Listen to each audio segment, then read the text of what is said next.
Hi பசங்க dies நப்டேஸ் இன்னைக்கு இந்த வீடியோவில் கூலி படத்தை பற்றி தான் பார்க்க போகிறோம். கூலி உங்கள் எத்தனை பேர் இந்த ஒரு படத்துக்கு நான் ஃபர்ஸ்ட் ஷோ பார்த்தீங்க அப்படின்னு சொல்லிட்டு மறக்காம கீழே கமெண்ட்ஸ் ஷேரும் பண்ணுங்க. நான் இந்த ஒரு படத்தை நாளைக்கு தான் பார்க்க போகிறேன். நாளைக்கு காலைல 10:45 இந்த ஒரு படத்துக்கான டிக்கெட் நான் வந்து புக் வந்து பண்ணியிருக்கேன் நாகர்கோவில் ஸ்ரீ கார்த்திகை தியேட்டரில்.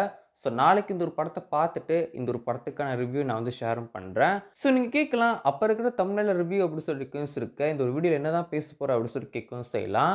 இப்போ கூலி படத்துக்கான ரிவ்யூலாம் பார்க்க போகிறது கிடையாது. பட் நான் சோஷியல் மீடியாவில் இந்த ஒரு படத்துக்கான ரிவ்யூஸ்லாம் பார்க்கவும் செய்வோம் இல்லையா. அண்ட் அது மட்டும் இல்லாமல் நம்மளுக்கு தெரிஞ்ச ஒரு சில பேர் படத்தை வந்து பார்த்துட்டு நம்மள்கிட்ட அவங்களோட ரிவ்யூ ஷேரும் பண்ணியிருப்பாங்க இல்லையா.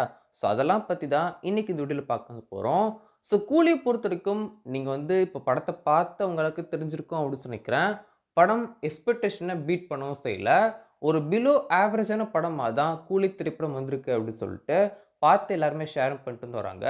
முக்கியமாக இந்த ஒரு படத்தில் நம்மலாம் என்னெல்லாம் எக்ஸ்பெக்ட் வந்து பண்ணியிருப்போம், முக்கியமாக லோகேஷோட படம் அப்படிங்கும்போது என்ன எக்ஸ்பெக்ட் வந்து பண்ணுமோ அந்த விஷயங்கள் இந்த ஒரு படத்தில் சுத்தமாக இல்லை அப்படின்னு சொல்லிட்டு அப்டேட் இல்லை, படம் பார்த்து ஒரு சில பேர் ஷேரும் பண்ணியிருக்காங்க.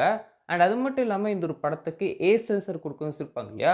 பட் நான் ஏ சென்சருக்கு ஆப்டாக இருக்கிற மாதிரி ஒரு ராவான ஃபைட் சீக்வன்ஸ் எதுவுமே பெருசாக இல்லை அப்படின்னு சொல்லிட்டும் பார்த்து எல்லாருமே ஷேரும் பண்ணியிருக்காங்க.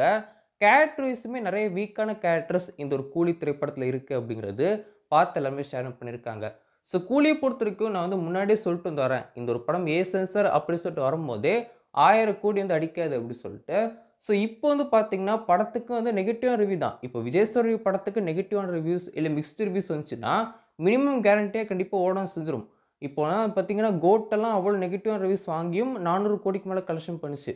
லியோவுக்கும் நெகட்டிவான ரிவ்யூ தான். பட் அப்படியுமே இந்த ஒரு படம் 600 கோடிக்கு மேலே கலெக்ஷன் பண்ணிச்சு. 2023ல் லியோ தான் ஹையஸ்ட் கலெக்ஷன் பண்ண மூவியாக இருக்கும் செஞ்சு. ஸோ கூலியை பொறுத்த வரைக்கும் 1000 கோடி இந்த ஒரு படம் கலெக்ஷன் பண்ண போகிறது கிடையாது. அதே மாதிரி இந்த ஒரு படம் லியோவோட கலெக்ஷனையோ இல்லைனா வந்து ஜெயிலருக்கான கலெக்ஷனையோ இந்த ஒரு படம் பீட் பண்ண போகிறது கிடையாது.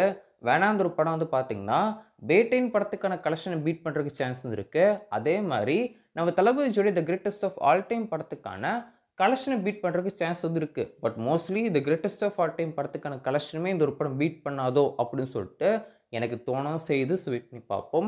நாளைக்கு நான் இந்த ஒரு படத்தை பார்க்கவும் சேர்ந்து போகிறேன். நான் பார்த்துட்டு எனக்கு இந்த ஒரு படம் எப்படி இருந்துச்சு அப்படின்னு சொல்லிட்டு மறக்காமல் உங்கள்கிட்ட ஷேரும் பண்ணுறேன். ரிவ்யூவாக போட்டால் அவ்வளோ பெரிய வியூஸ் போகுமான்னு தெரியல. நான் இதுவே வந்து தமிழில் ரிவ்யூலாம் வந்து வச்சுருக்கேன். எனக்கு வந்து எவ்வளோ வியூஸ் போகும் அப்படிலாம் சொல்லி தெரியல.